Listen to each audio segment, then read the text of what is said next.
Delta Green explores the darkest parts of the unknown. Please be advised that this playthrough contains adult themes including intense horror, graphic violence, child abduction, and child death. Viewer discretion is advised. They say a little knowledge is a dangerous thing. In the case of Delta Green, that's never been more true.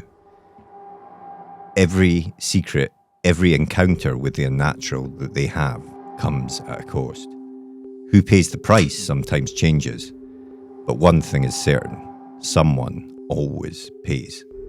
Sometimes it's a bad guy, sometimes it's an innocent victim, but most often the toll is paid by these agents and those they love.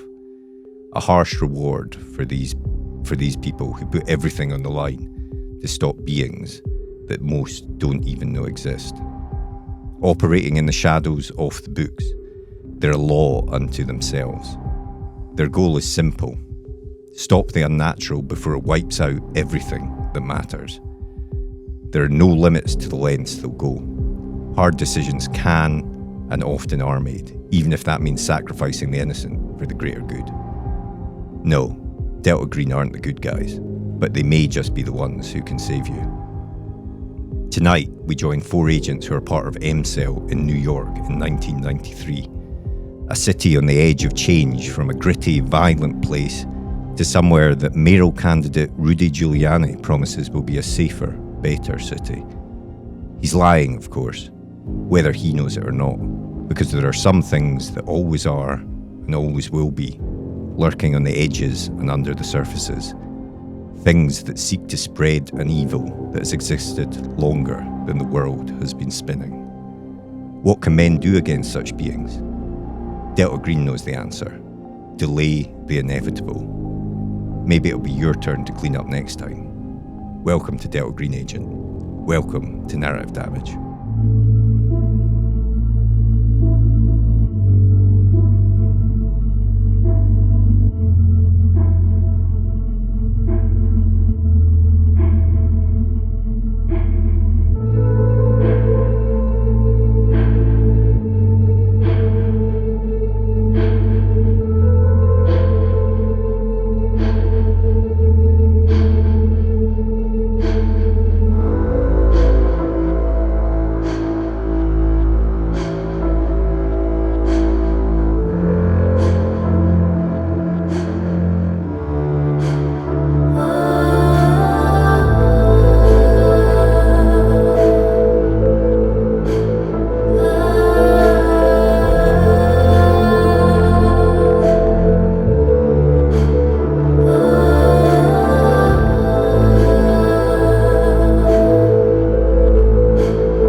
Hello and welcome to this special episode of Narrative Damage, the TTRPG show that gets authors to put down their pens, pick up the dice and tell stories together.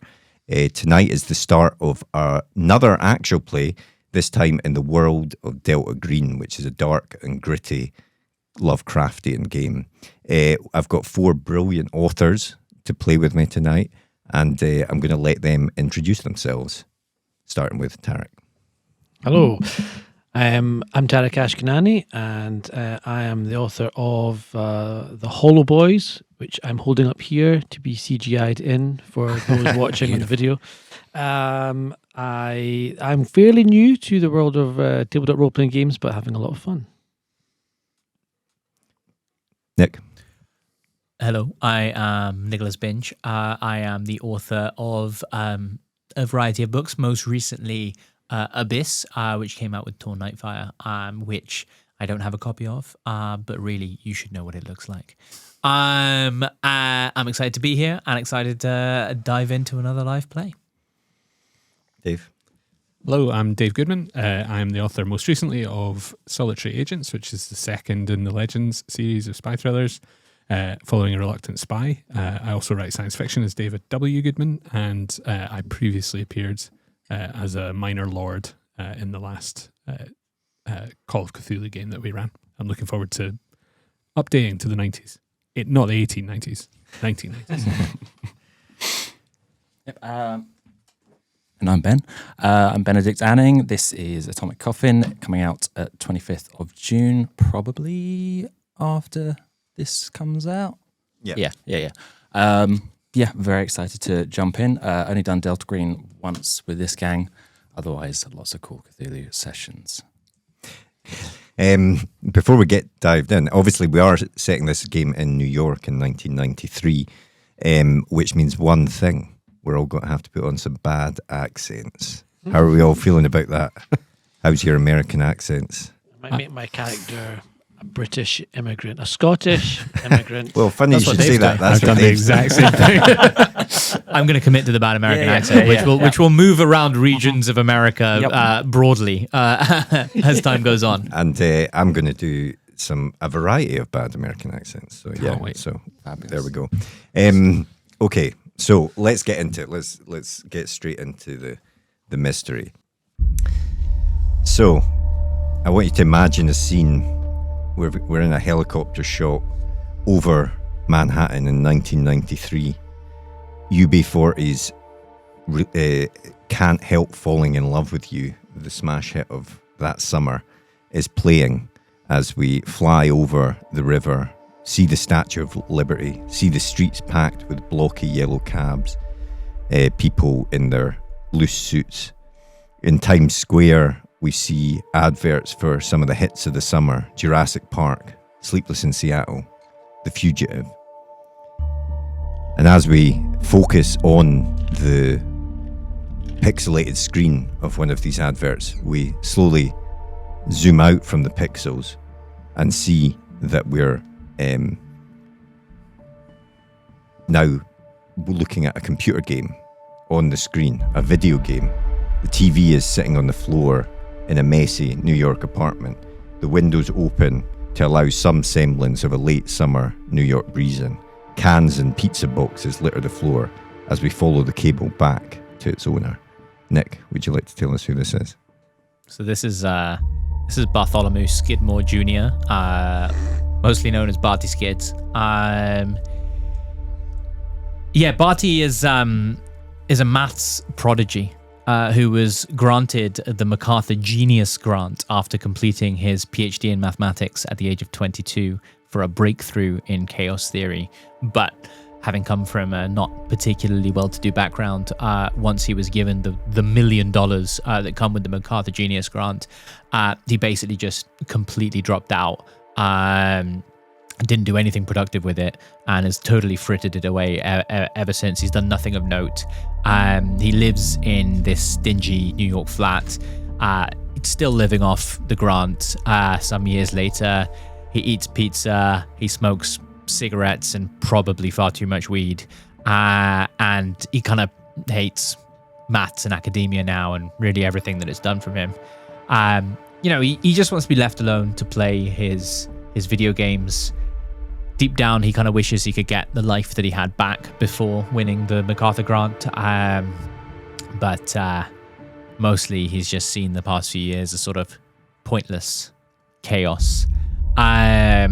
If you picture him, he's quite tall, very lanky, black hair that hasn't been cut in years and sort of flops over the front of his face.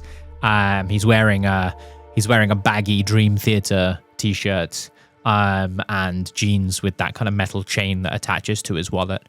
And in the corner, he's got a JanSport backpack, filled with, things like his Sony Walkman and headphones, a Nintendo Game Boy, a Zippo lighter, and various other kind of bits and bobs. Quite recently, on Usenet, where he spends quite a lot of time online on the incipient internet arguing with people.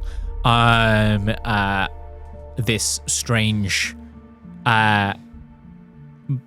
kind of organization or name that nobody could really identify was posting these complex puzzles that nobody seemed to be able to solve. And one night, after maybe smoking a little bit too much weed, he just really dived into it and completed the puzzle quite easily, actually, in record time, using his kind of genius mathematical brain. And shortly afterwards, he received a phone call. And speaking of phone calls, there's an answer machine that picks up as Barty's sitting there playing on the computer, and it says, "Barty, it's Mom. You didn't show for dinner. Don't worry though, Professor Wee agreed to a rain check. I booked Sarah Beth's at 1 p.m. Monday. Be there this time, Barty, please. If not for you, do it for me. Do it for your mother, please. I love you." Click. Barty kind of looks over at his answering machine, stares at it for a while, considers getting up, and then he sighs, and he looks back to his video game, and he lights a cigarette. Yeah, and as he does that, we hear a buzz at the apartment door.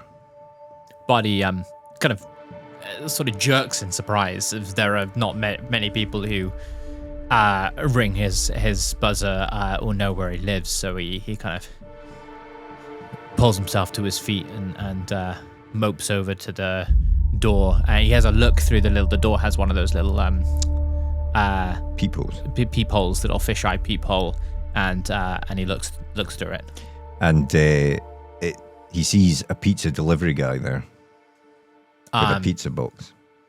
He's a little bit baffled because he hadn't ordered pizza recently, but he's not one to turn down pizza. And he's like, he thinks that maybe this was a mistake, but score, he gets a free pizza. So he's like, "Oh yeah, hey man," and he opens the door. Yeah, I'll take it. Yeah, and the guy says it's already paid for. Thanks. Hands it over to you. Thanks. And as Barty closes the door, opens the pizza box to take out a slice, he notices a small scribbled green triangle on the box, and below that an address: Burger King, 14th Avenue, Borough Park, Brooklyn, at 10 p.m.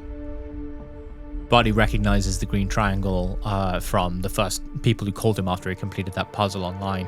They wouldn't say who they were, they just said that if he was looking for purpose in this life, which is deep down what he's looking for, and he wanted to discover what was really out there, that he should keep an eye out for when they contact him. He thought it was a kind of scam at the time, but now he sees it, and now he sees the Burger King address. He grabs his JanSport backpack, throws a few more things in it, an IBM ThinkPad, a little micro cassette dictaphone, and this little leather multi-tool that he has that has like a Swiss Army knife, and it's got a little various bits and bobs attached to it.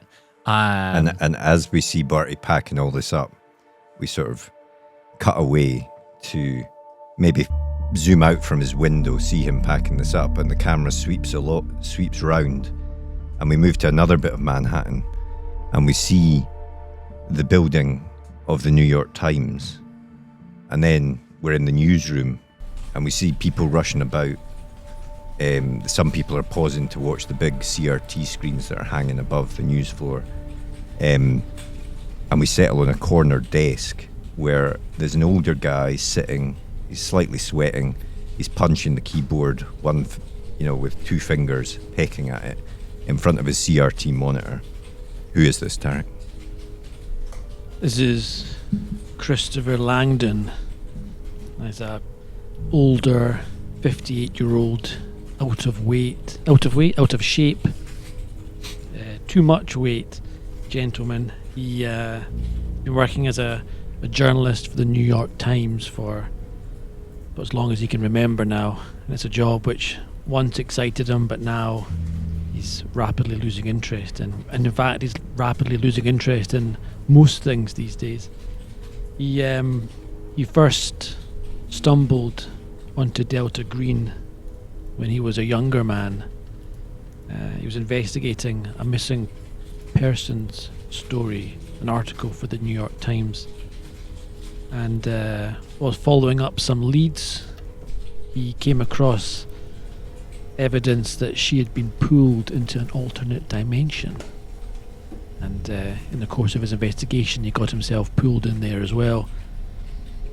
He didn't manage to save her in the end, and in fact he saw some pretty horrible stuff happening to her, and he managed to get himself out, but things were never quite the same for Chris after that.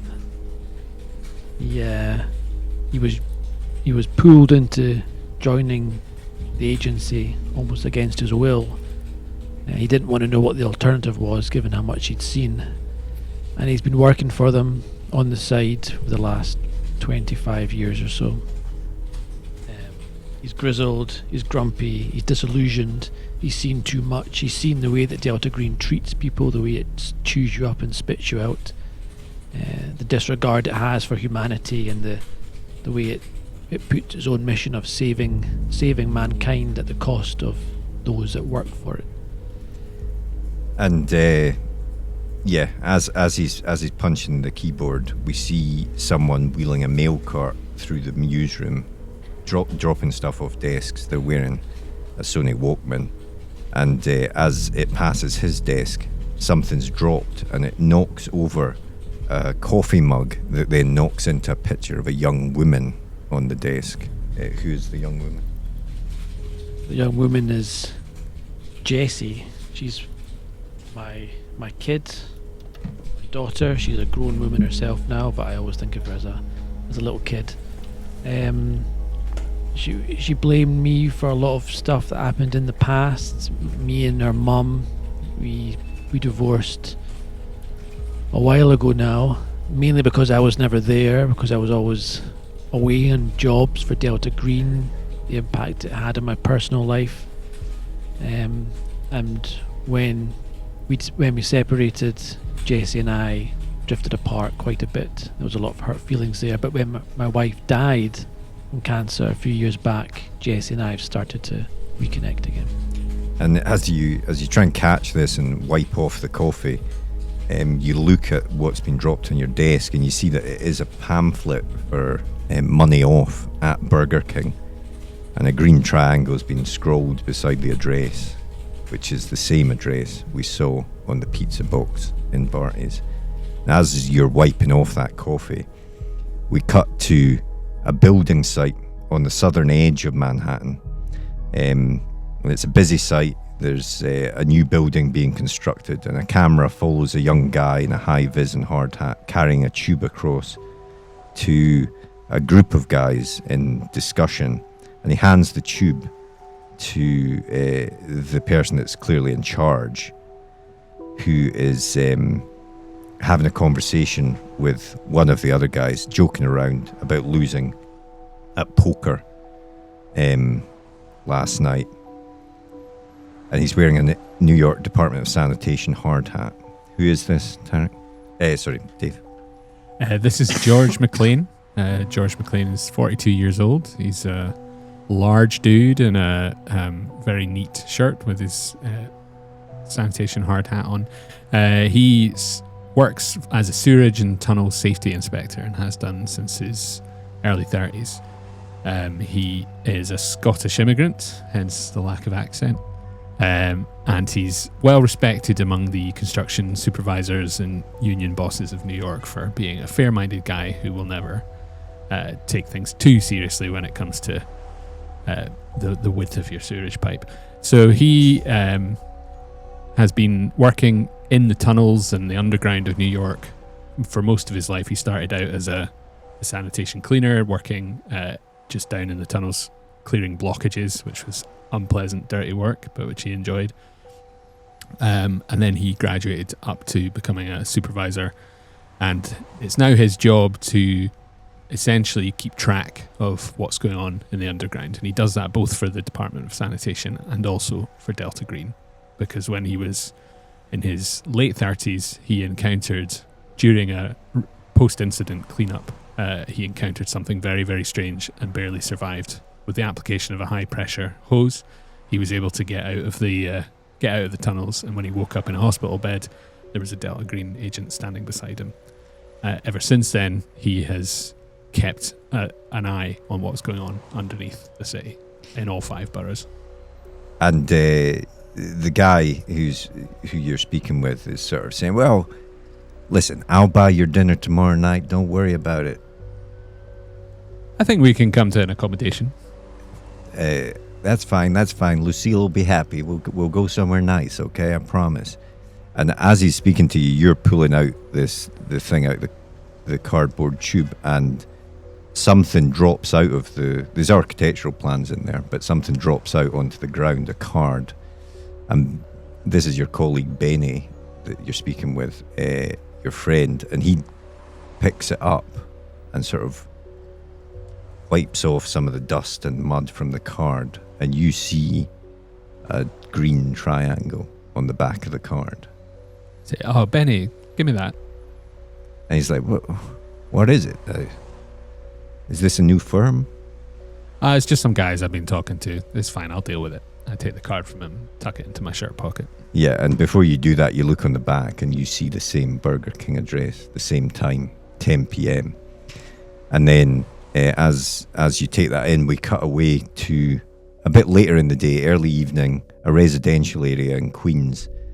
A white, slightly dirty-looking maintenance man parked up outside a house, and we track through the house and see an older man sitting in a worn armchair. He's a bit dishevelled, a bit unshaven, drinking some cans of beer, and there's already a few crushed cans around him. He's got a baseball hat on, and he's got the baseball on the TV, and he curses as Bernardo Brito of the Twins hits to bring in the runner of Yankees pitcher Jim Abbott. And as he's shouting at the TV and swearing, we track through to the yard at the back, which is overgrown, but a man is sitting there with a woman in a wheelchair. Who are these people, Ben? This is Lawrence D. Riddler and his sister Janie. Lawrence is probably the most nondescript individual you could imagine. He is average weight, average height, average haircut, dark hair, clean shaven, and has been existing most of his life by keeping his head down and keeping diligent notes of everything around him. He's been working as a mobile surveillance officer for the FBI recently, and in a recent investigation into a criminal network, discovered that there was a extraterrestrial entity in Lincoln Square. During this event, a psychic blast managed to wipe out 30 civilians and 8 other mobile surveillance officers. And Lawrence and his superior, Chris Flunk, were the only surviving members of the unit.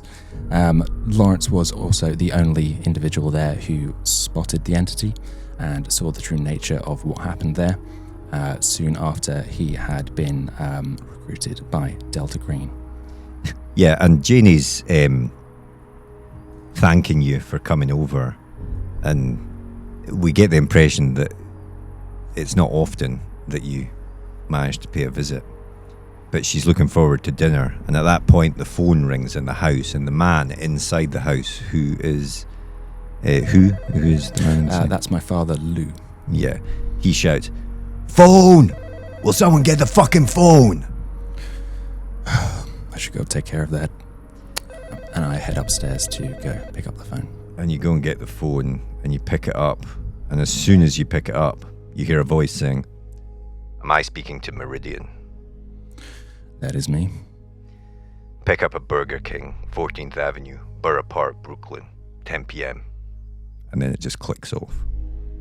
And as you get this message, we see Janie looking at you, hopefully looking forward to this dinner that you're now going to have to leave. And we cut away from there, and we pick up later at night. This is August, so it's, just turning dark now, and we're in a car park in Brooklyn. We see the glowing neon sign of Burger King sitting underneath the raised line of a metro. And the car park is empty. And the Burger King looks empty, looks closed almost, but there are still a few lights on. Who gets there first? I think I'd get there pretty early, to be honest.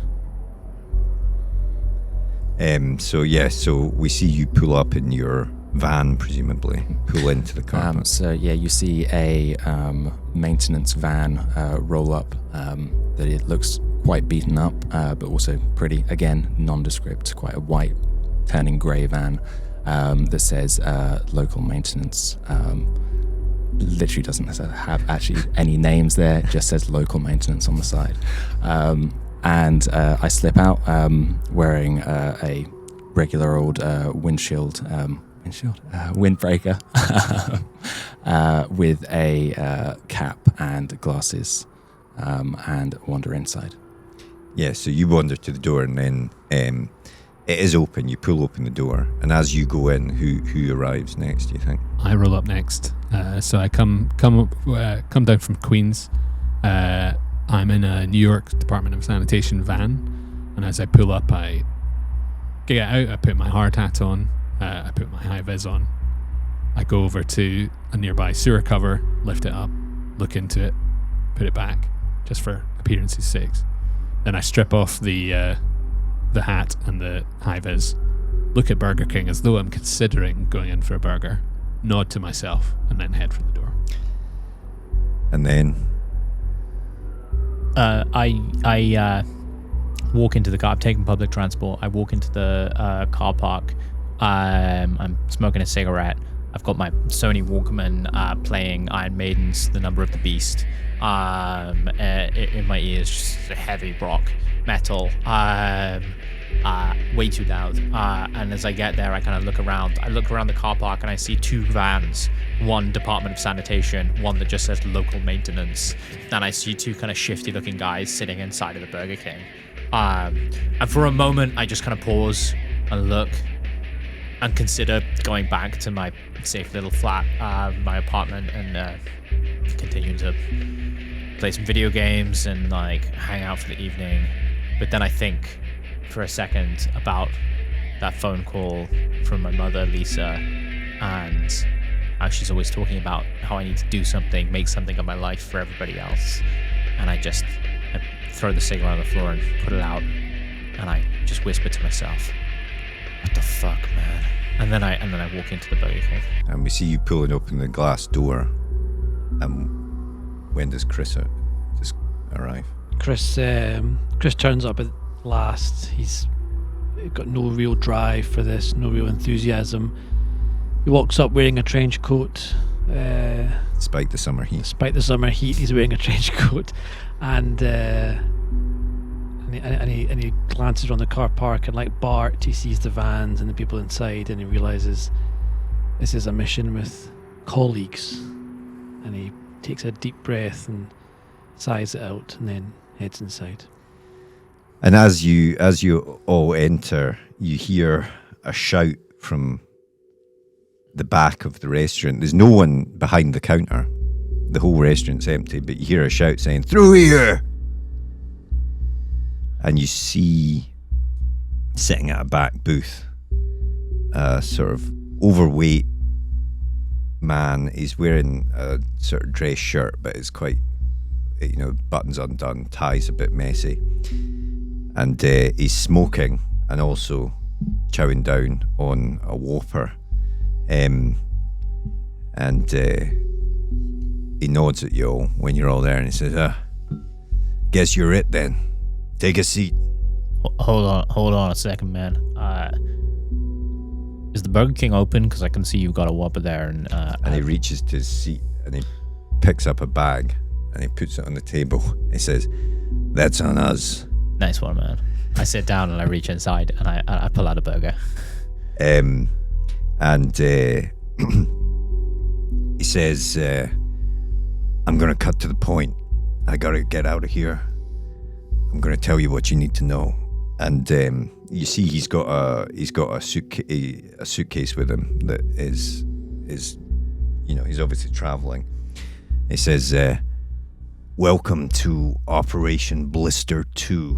And no, I don't know what the fuck Operation Blister was.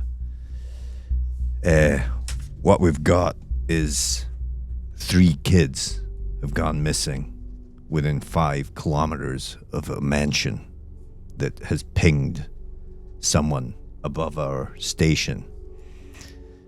And he reaches down and he pulls out some papers. Show a hand to you.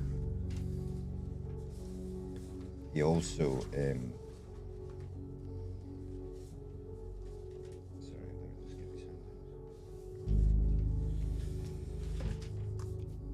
hands. There you go. So he hands you various papers and he says, "That's what we've got on it."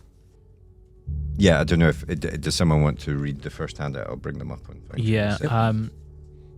So there's obviously 3 things about missing people. The first one is the first one I'm going to read is Sandra Cohen, who disappeared, age 2, born 15th of April 1991, brown hair, green eyes, has been missing since Tuesday, May 4th, from her home in Carroll Gardens in Brooklyn.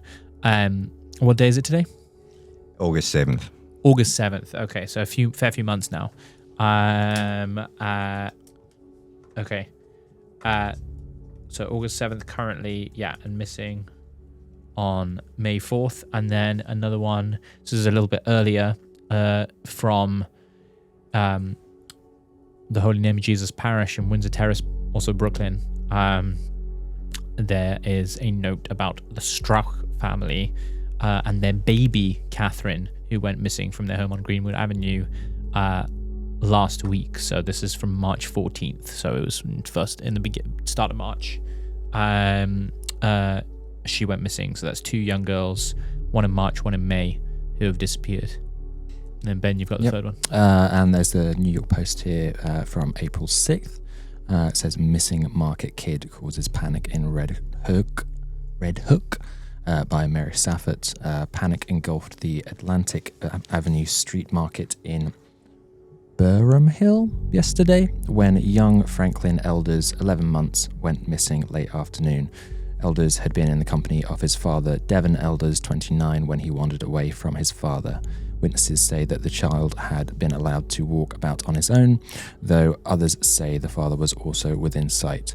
Whatever the truth, just before 4:45 p.m., Elders Sr. was said to have been rushing around panicked, looking for his child.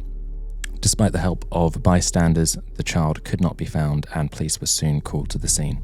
Searches continued in the area throughout the night and are expected to resume again this morning. What was the date on that? April 6th. April. So March, April, May, 1 a month. Yeah. And it gives you this map as well that marks the disappearances. And he says, like I say, this the people above us seem to think it's linked to some mansion, which I've marked on the map there.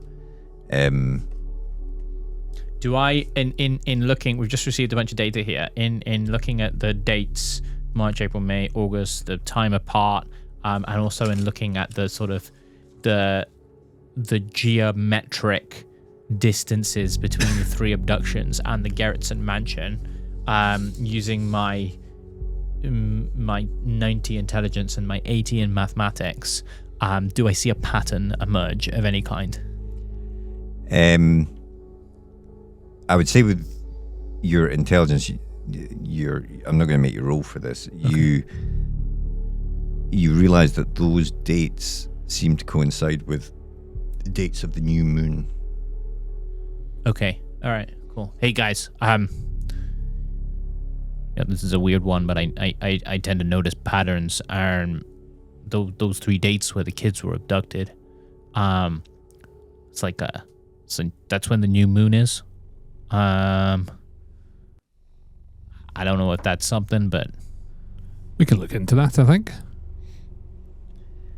And he says, your mission is to investigate the disappearances of these kids. Find out what happened. See if it's linked to the unnatural. And particularly if it's linked to this mansion. If you do uncover the unnatural, you must stop it at all costs, at any cost. And then report in to Delta Green at this number. And he gives you a number with a code 6644. And he says, anything you recover, there's a green box here. And he writes down some coordinates. Now, Chris, with his experience, would know a green box is somewhere that Delta Green dump evidence or things they need to get rid of very quickly. There are various green boxes around the country. And he says there may be something useful in the green box. I don't know. But that's it, I think. Unless you need something from me. And he takes a drag from his cigarette and then sort of puts it out on the table. Takes another fry. I say nothing, but I am cataloguing everything that's being said in this moment in a small little notepad. Well, it seems pretty clear, I think. Anyone else got any questions? Yeah. Names? Who are you guys? Good question. I'm George McLean. I work in the Department of Sanitation. And he says, the guy stands up and says, what the fuck? Right, I'm getting out of here. You people are unprofessional. Because in this era of Delta Green, It's code names. you should be using code names with each other. Good point. And he stands up. George McLean. And he stands up and says, good luck with everything. And then just walks out of the restaurant with his suitcase. I look at you and I go, George McLean, huh? So, what, you an idiot? No. Oh. Okay. Where you from? I'm from Scotland originally. Moved here when I was in my 20s. Okay. Nice. You like haggis? I don't mind it. Cool. What's your code name? Let's stick to code names. I'm Myriad. No, thanks for reminding me to stick to code names, man. That was really necessary. I really appreciate that. I'm Agent Mercator. Mercadork? Mercator. Mercator. Mercator. I'm Agent Midnight. And look, can we just get this done as fast as possible and get this over with, please? Oh, look at me. I'm Agent Midnight. I'm super cool. Meridian. Let me guess, you guys haven't done much of these before, have you? This is my first active mission. I don't feel comfortable talking about my involvement in Delta Green. Yeah, well, looking at how young you all are, I can tell this is your first, if not your second mission at most. I sniff at his breath and I make a couple more notes. Alcoholic. Okay, listen, man. I don't really play well with others. What we doing here? Can we start? Can we make a? What you writing, man? What you writing down there? This is thing. Hey, Clearly. Meridian. He's just a note taker. We need to. I'm aware that he's a note taker. That's not all right, Jesus Mr. Christ, Mr. I can describe what's going on. You guys aren't gonna last 5 fucking minutes if this is what happens. It seems fairly clear. We need to find these kids or figure out where they've gone, and we need to assess whether there is something at work here. And the fact these abductions took place on the new moons, I don't know. That gives me concern. It's either a serial killer, which is bad, or it's something worse. A serial killer's bad, is it? Well, I'm going to give you a gold star for that. That's a really fantastic assessment. Should we go to the mansion, or should we go to the green box? Or should we split up? I think it's up to me. I would say let's get to the mansion. I'll go with the Investigate that professional. first. I'm just going to interrupt you here. Sorry, I'm just going to say it is 10 p.m. at night, and you Barty, I suspect, doesn't have. Well, my maybe Barty, sleep schedule is all over the place. but so- other people have some commitments. Oh yeah.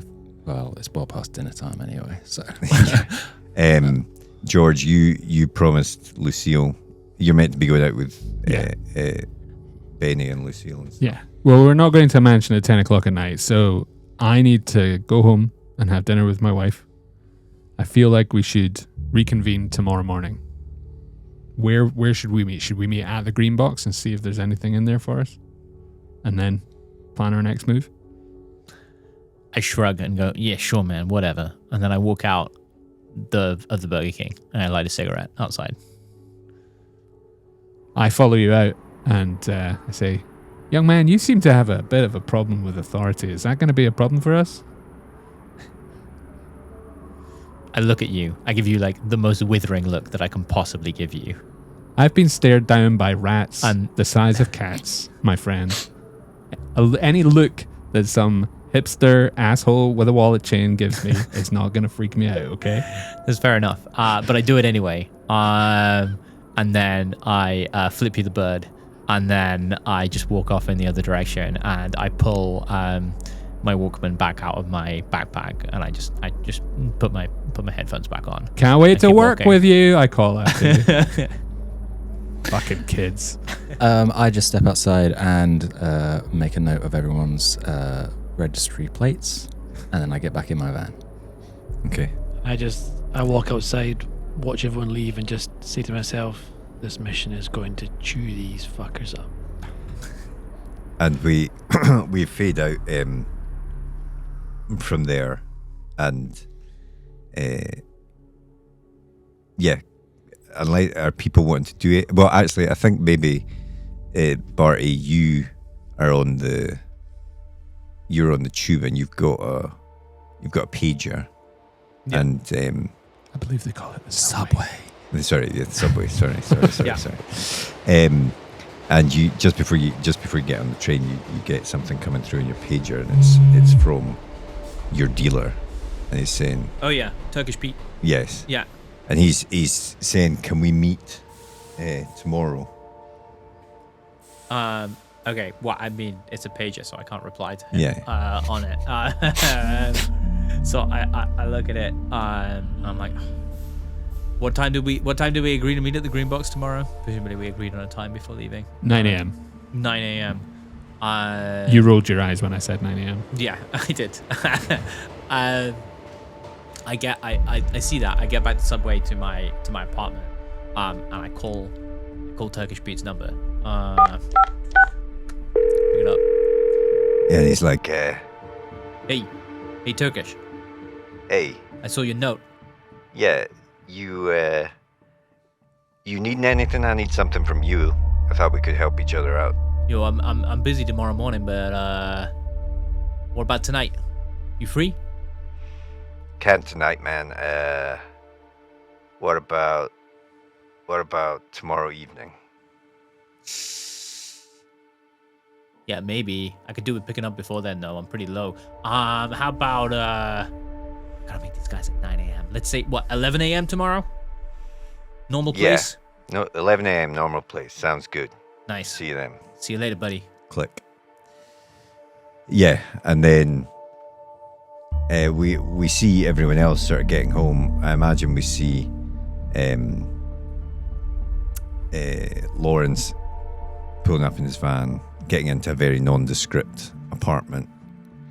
And then I exit out the back door of that apartment, and then I go back down the stairwell.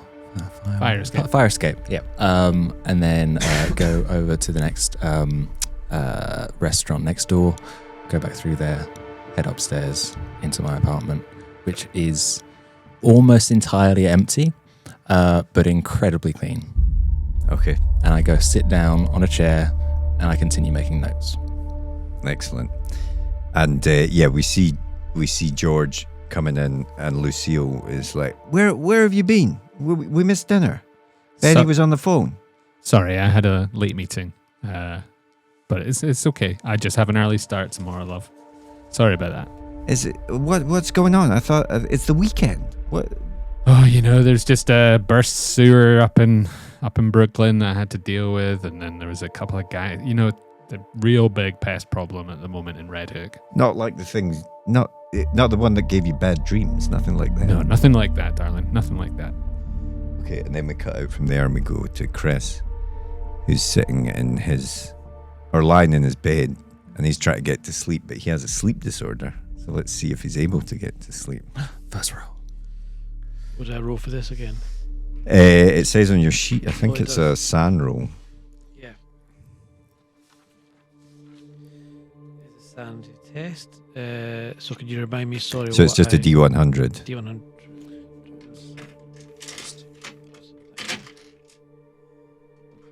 Cheers. 13. So you succeed. So yeah, you do manage to get some shut eye. Like a in baby. Fact. Yeah, you do manage to get some shut eye, but it is a restless sleep that you have. And during that sleep, you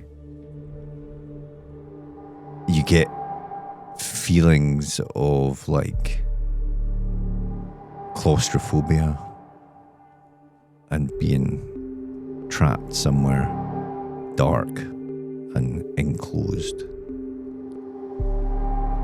And then it's morning again, and you're at the green box. You're all gathering at the green box at the agreed time, I take it? You're not... I get there about 3 hours early. Okay. I'm tired. I've spent a fair amount of the night playing Zelda, but also I powered up my my Commodore Amiga 12,000 computer. In the 1993 vibes, and have accessed whatever of the internet that I've been able to kind of strip down websites and things like that I've been able to at that point, and searched as heavily as I can, quite obsessively, about the names of the three girls and about Gerritsen Mansion.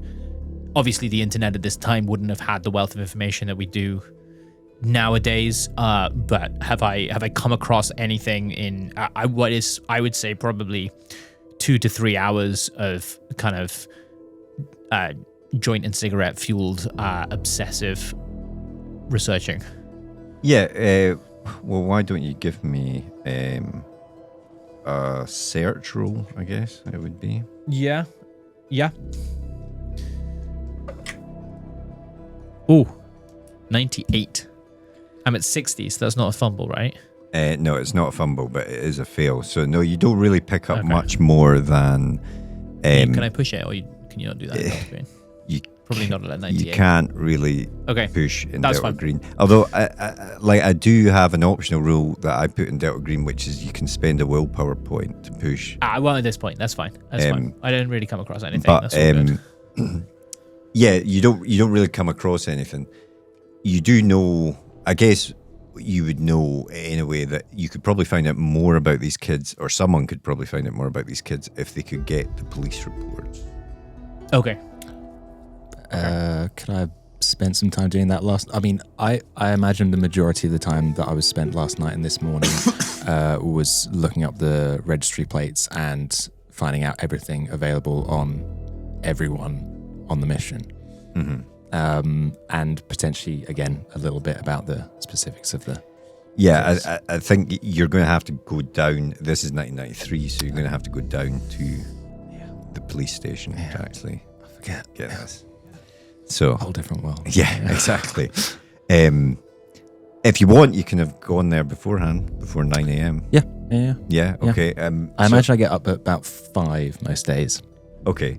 So, yeah, you get up early and you head, I would say, with your knowledge of the law and New York and everything, you would know where you need to go in terms of the Bright Precinct and stuff. And there's a desk sergeant behind the desk when you walk in. So, yeah, let's just play that out a little bit. Morning. looks at his watch, goes, yeah, early one. I've forgotten what I'm here for. What am I here for? Police reports. Police reports Police reports. on the missing girls. Good start. Just stare blankly at him for a while. Like, can I help you, sir? Looking for some police reports. You got some sort of ID? Of course. I bring out my FBI laminate. Mm-hmm. And yeah. She looks at it and goes, yeah, what is it you're after exactly, sir? Yes, we're looking for the Franklin Elders case and the other missing relevant cases around Red Hook and the adjacent area. Excellent. Well, give me a bureaucracy roll. Bureaucracy.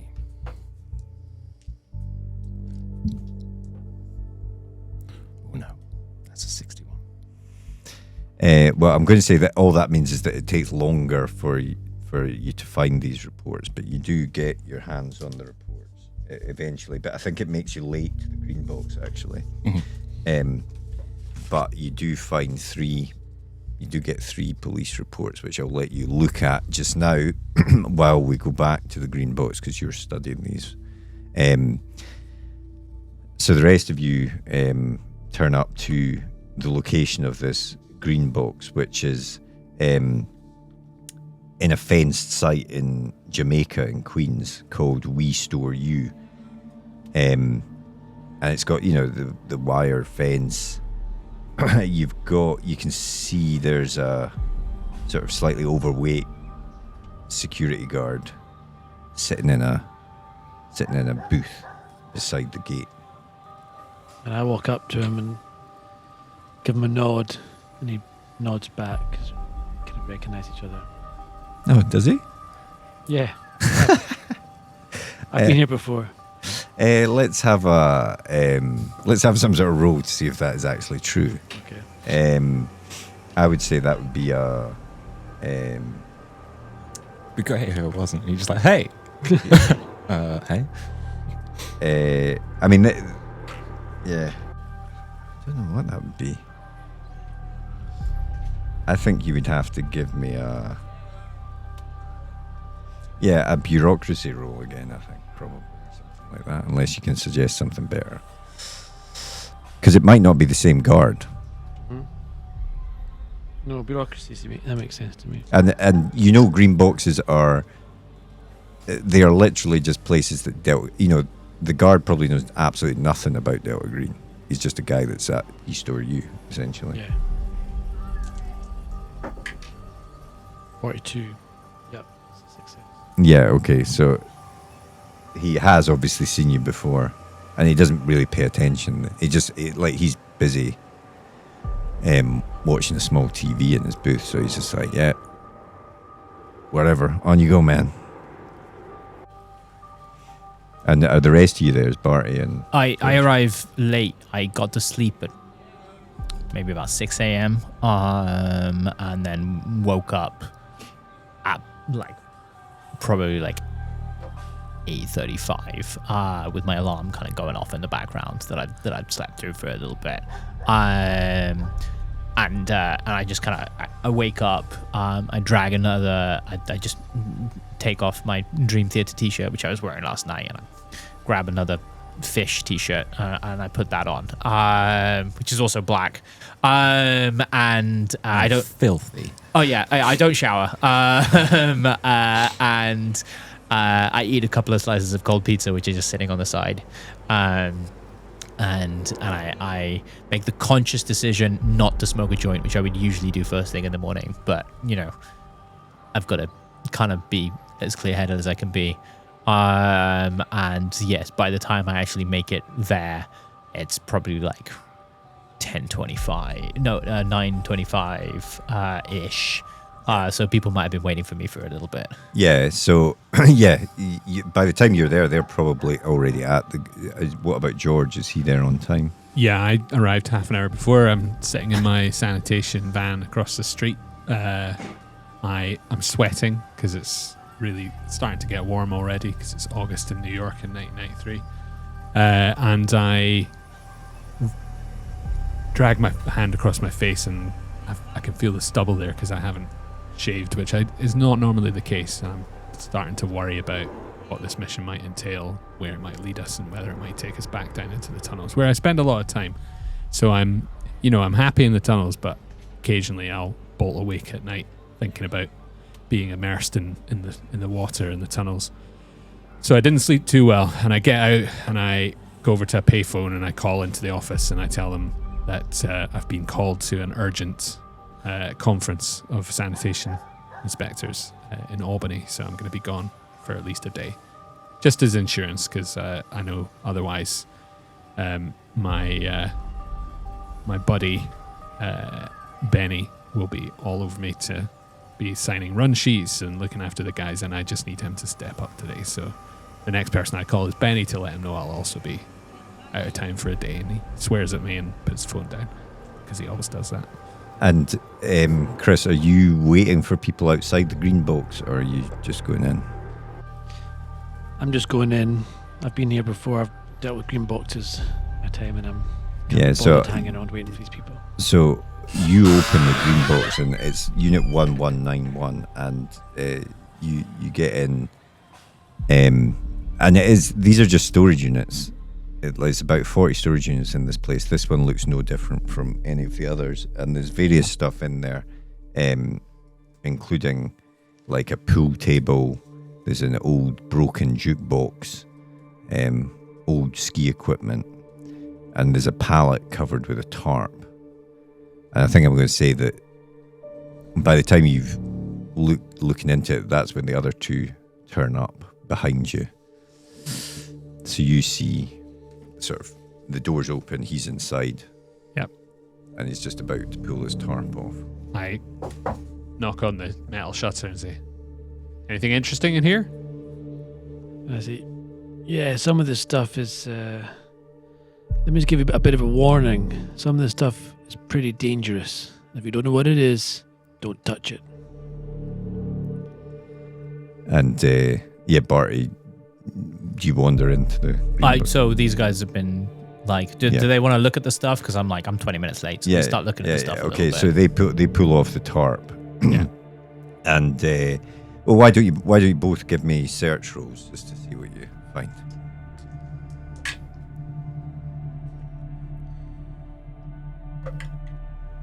Oh, failed. 13. Nice. What's that? Success. Yeah. So I'm 60. So so you're picking through stuff, but not really finding much. And George, you're looking underneath this tarp, and you find crates stamped with Chinese characters.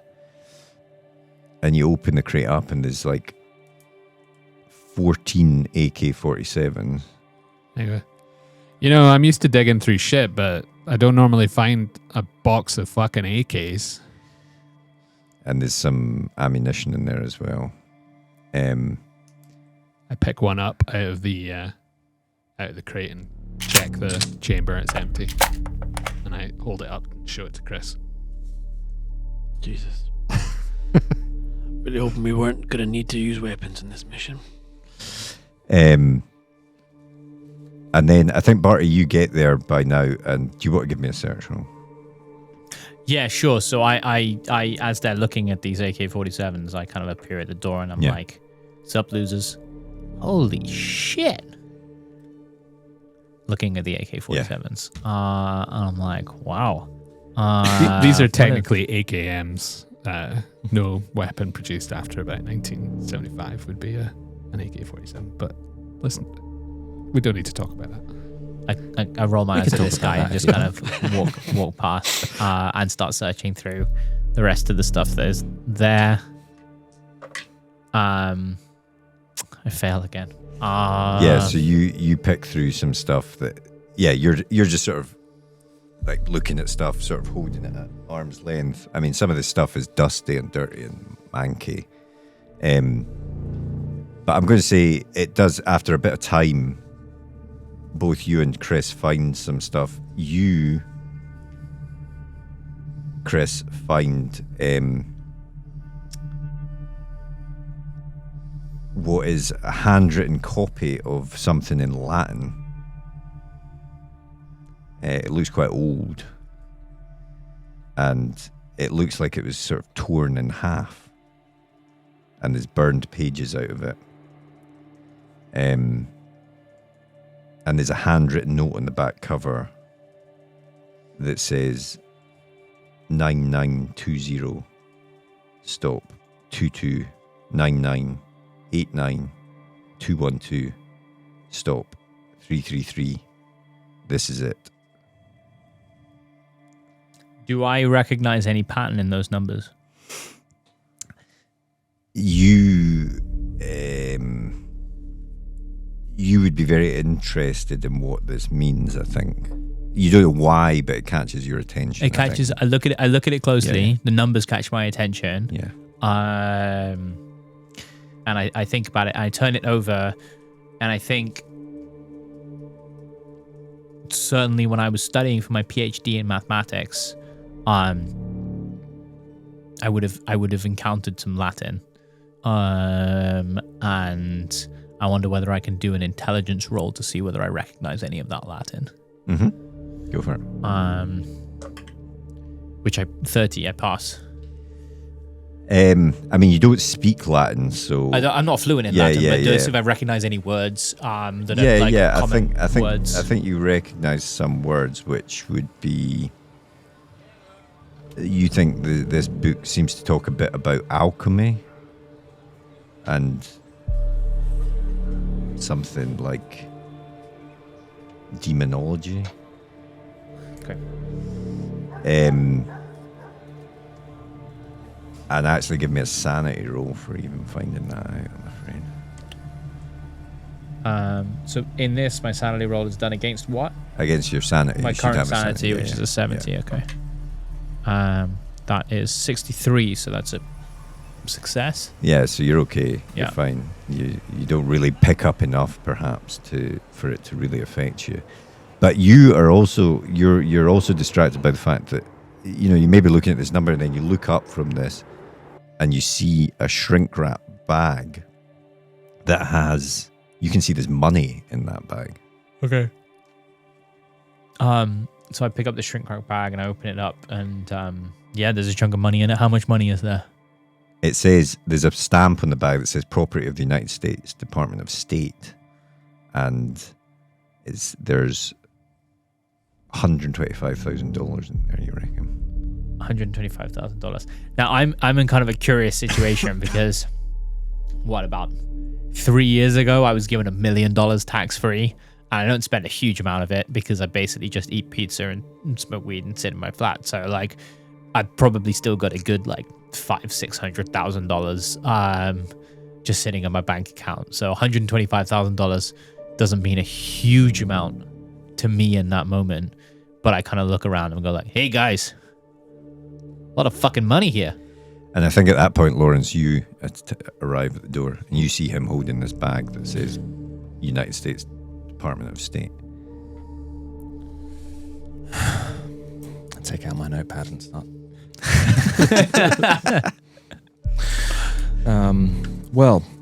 Myriad, midnight, Mercator. I come bearing gifts today. I pass these 3 out to the rest of them.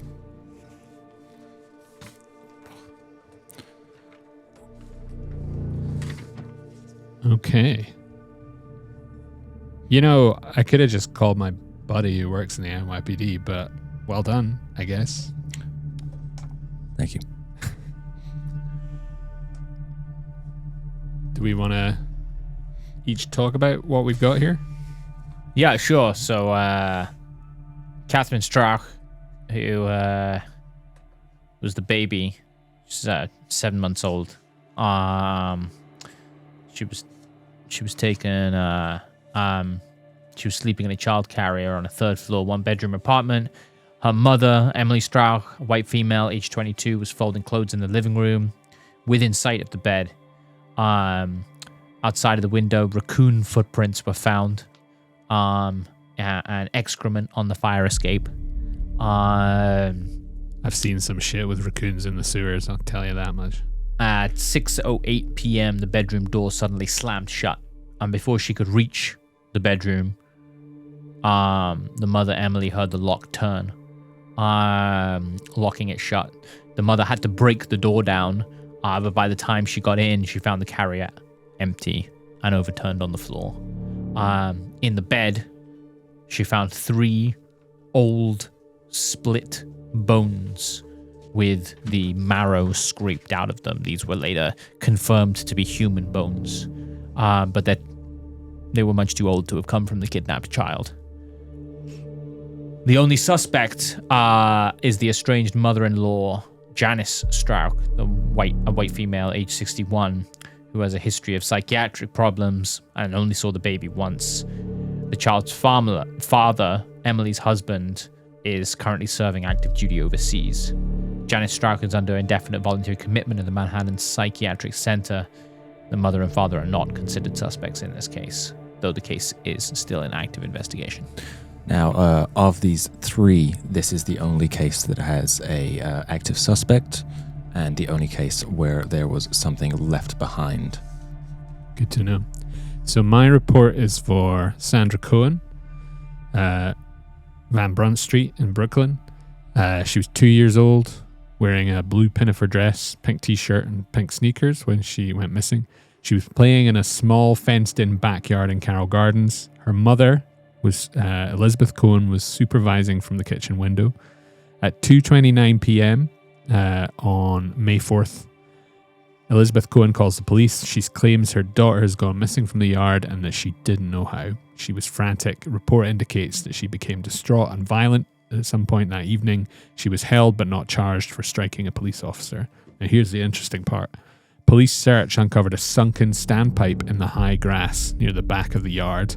Fresh metal scrapes indicate that the cover, weighing 34 kilograms, 75 pounds, has been moved and then slid back into place. Now, I've met some pretty strong 2-year-olds, but not ones that could move a 75-pound sewer cover. A search of the sewer access reveals nothing except 9 small 22-inch sewer leads. So that's, for those of you who are unfamiliar with the sewer system, those are the smaller pipes, 22 inches. Maybe a kid could get down that, but certainly an adult couldn't. Body never located. The child's father, Emil Cohen, 27 years old, is a wanted felon and is considered a suspect, although he was not seen near the scene, so he's not an active suspect. He's just a person of interest. Reporting officer is Mark Stringer. And Chris? My report's about Franklin Elders. He's a 11-month-old boy, was last seen wearing a red hooded top, grey jacket, dark grey trousers. He's with his father, Devon, age 29, in the Borum Hill neighbourhood. 4:39 p.m. when he vanished. Father, who was seen by witnesses, sitting and eating pizza, allowing the child to walk back and forth, unoccupied. Kid goes behind a tent, laughing, never seen again. Suspicion falls on the father first, but dozens of witnesses come forward in his defense and cameras corroborate his story. Neither camera captures what happened to the child. Extensive searches, public outreach campaign, multiple news stories failed to locate the child, and on May 10th, which is over a month after he went missing, remnants of his clothing was found at the mouth of a drainage pipe near the Brooklyn Heights piers, about 1 kilometer away. The clothing had rips and tears consistent with animal bites and scratches, although there was no blood. The current theory is the kid fell down a sewer catch basin opening and drowned. No suspects. So why bones there and not with the other 2? While he was reading that, I'm like, I've moved over and I'm trying to see whether I can fit the AK, one of the AKs, into my Jansport backpack. I'm like, kind of. You cannot. It's way too big. Well, actually, right? but I'm like, as you're doing that, you're sort of trying to do that, and you catch sight of something else. You catch sight of a plastic metal chest brace, and you see it's got a Glock installed to point inward towards the chest of whoever wears it. oh, nice, cool. And it's got a pneumatic push button attachment that seems to operate the trigger, and there's a long dried bloodstain inside the chest plate. So I feel that would catch Barty's attention. Yeah, that does catch my attention. I don't say anything to anyone, but can I take the Glock out of the chest plate?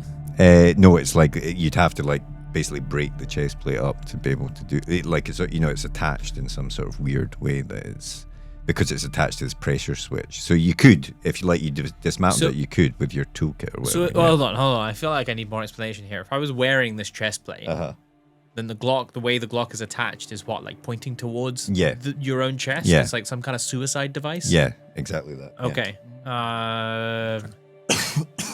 Weird. And while you're looking at this, Chris, you see a video camera, like for VHS tapes and stuff like that.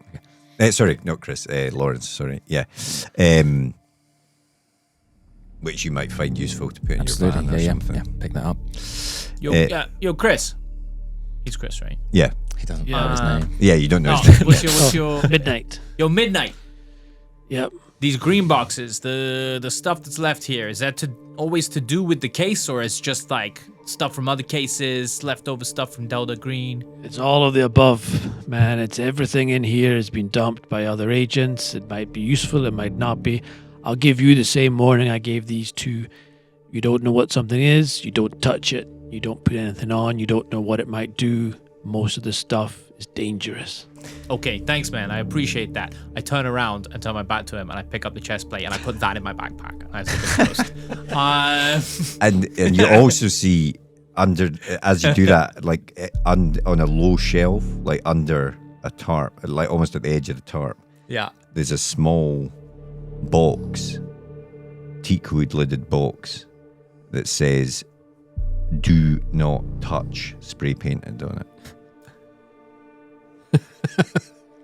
I mean, I just stand there, just looking directly. Well,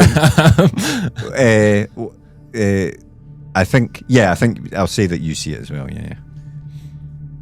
I think he sees it just as he sees me reaching towards Yeah. it. Right? That right there, that is the fucking epitome of what I'm talking about. Do not touch that fucking box. Yo, man, I don't listen to what people tell me to do. Tension between Midnight and Mercator. But I don't. I in the end, I look at it twice, and I take my hand back, and I decide not to touch the box in this particular scenario.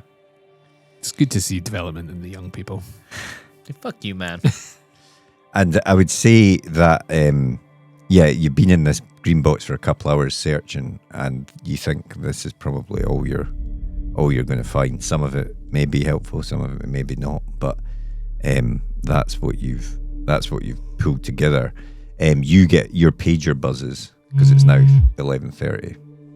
Oh, we've been in there for ages. Yeah. Oh, right. And I look at you guys and I go like, oh shit, guys, sorry, I gotta go. I got a thing. What thing? It's a personal thing, man. We're gonna meet this afternoon? We're gonna go to the mansion, yeah? Listen, man, we've all got personal shit going on. Some stuff you have to put to one side. I mean, I asked you a question and you didn't even attempt to respond. We're going to the mansion now. What are we hanging around waiting for? Okay, I'll see you at the mansion, okay? And then I So dash out of the Barty door. makes off. You'll step out, Chris. I would imagine it'd be you that would turn and lock up the green box behind you. And at that moment, as you guys sort of step away, Chris, you sort of locking up the green box, and something rustles in the grass behind the green box, the overgrown bushes. And it looks, you're like, is that a cat? Or a raccoon? Or raccoons. you don't know. But there's a slight shudder as you see this thing. And you look, and there doesn't seem to be anything there. And as you get ready to go to the mansion, I think we'll bring this episode to a close. And we'll pick up there next time.